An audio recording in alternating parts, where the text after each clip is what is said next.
If you care about corruption, it's probably time to start paying attention because recently we showed you one of the most obvious quid pro quos, I think, in American politics. People throw that sort of phrase around a lot, but I think this one, there's a case to be made. When Donald Trump talked to a group of oil and gas executives and told them that if they give him $1 billion to win the campaign, he'll give them far more in tax breaks, protection from regulation, active deregulation, and all that. That was a big story, drew a lot of attention, shockingly, and I'm very glad that it did. But it turns out that was part of a pattern, actually, that has been developing over time and has in fact even been getting worse. According to great reporting in the Washington Post by Josh Dawsey, Trump has been doing this sort of thing constantly on the campaign trail. And if you're an oil and gas executive, don't think that you're special, okay? He may smile at you or whatever, but he ain't thinking about you the next day. No, he's going to other wealthy people and getting them to give him huge sums of money on other topics. One of the big ones being tax cuts. So he says the tax cuts all expire for wealthy and poor and middle income and everything else, but they expire in another 7 months and he's not gonna renew them, which means taxes are gonna go up by 4 times, which is just not based in anything in the actual facts, but that's what he's saying. You're gonna have the biggest tax increase in history. So whatever you guys can do, I appreciate it. And before he made his ask, he made clear what he would appreciate. He wouldn't appreciate anything. This isn't Bernie Sanders and give me your $27 or whatever. He told the group of donors that a businessman had recently offered $1 million to have lunch with him. He said, I'm not having lunch. You've got to make it 25 million. And just want to pause for 25 million. Remember, Trump hates the elites. He's of the common man, and true populists love Donald Trump, a guy who won't have lunch with you unless you give him $25 million.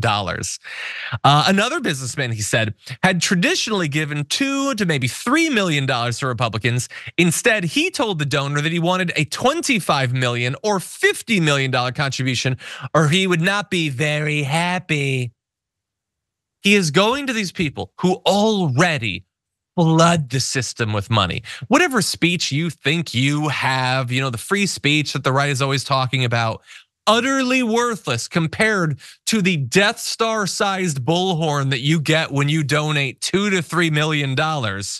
Or sorry, when you would have given that, because that's not enough anymore. Now he wants 25 or $50 million. By the way, there's a very strong case to be made that this isn't even legal. Technically, you are only allowed to appeal for the maximum individual contribution of $3,300. So what you might think, well, then how is he gonna get $50 million? Well, he's gonna get $50 million because they don't donate that to him. They donate that to a super PAC that technically can't coordinate with him. And that is such a paper thin barrier between the two. Our entire campaign finance legal infrastructure makes a complete mockery of the law. These are bribes. Trump is more brazen than most politicians, and so he doesn't hide it in the way that they normally do. He says, you give me 25, $50 million, I'll do what you want. You want tax cuts or whatever that also affect the poors? I'll give it to you, but you have to give me $50 million. You want deregulation for oil and gas? Sure, you can have that. I want $1 billion. If Joe Biden did 1/1,000,000th of this, it would be all Fox ever talked about for the rest of their lives. But Trump is traveling around the country telling every rich person he sees this sort of messaging. And it's apparently mostly legal and he's gonna get away with it. Sharon, what do you think? Yeah, because what's ethical has changed. And I mean, even using the word ethical when it comes to politics and our so-called leaders is probably not the best choice of words. He will get away with it, he'll keep doing it. The call was perfect. Susan Collins was wrong. He wasn't gonna learn a lesson. I mean, this thing can go as far as it can go, on and on and on, when you don't have anything internally or perhaps pressure from your peers that'll say, you know what, let's pump the brakes. We've done enough. So sky's the limit until this whole thing goes, to hell. Imagine what our politics would look like if you could not spend unlimited money affecting elections. And this is not some wild hypothetical from one of my sci-fi stories. Many countries operate this way.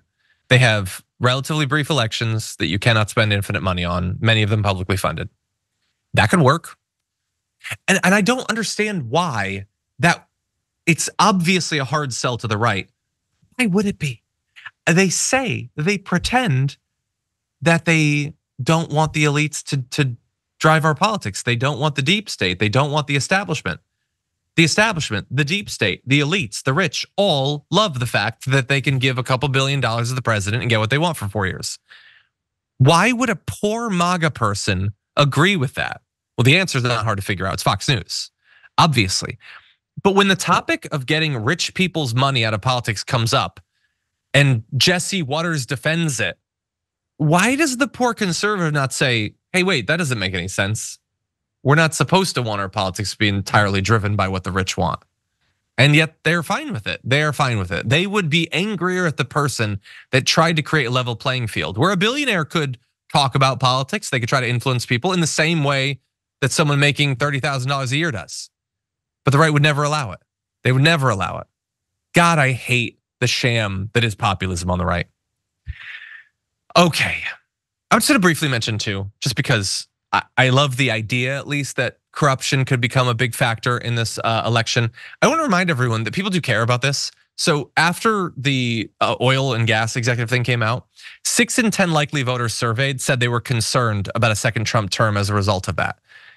Not like that they were concerned about a Trump term, but that hearing about the fact that he said he was going to undo these climate policies in exchange for $1 billion made them concerned. And it should be 100%, but I'll take it. And by the way, many furthermore say that companies, fossil fuel companies should be legally held accountable for their contributions to climate change. 62% of voters said yes, that is a strong majority. That's 84% of Democrats, 59% of independents, and even 40% of Republicans. It seems incomprehensible that they would accept climate change at all or accept regulations on oil companies, let alone that they would accept legal consequences for the companies that they apparently buy are contributing to climate change. That is a great development. And I would love to see some politicians try to build on that. Any final point on that before we move on?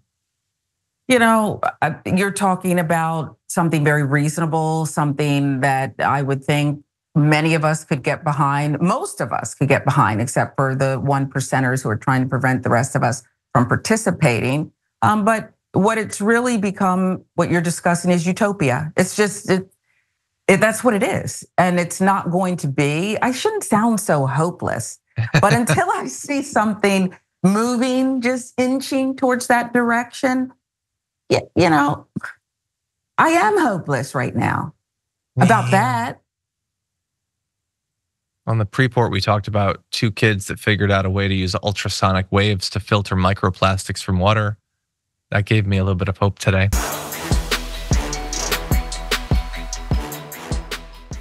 When you click the join button and become a tier 2 member, you get access to all of our weekly top 10 lists. What are you waiting for?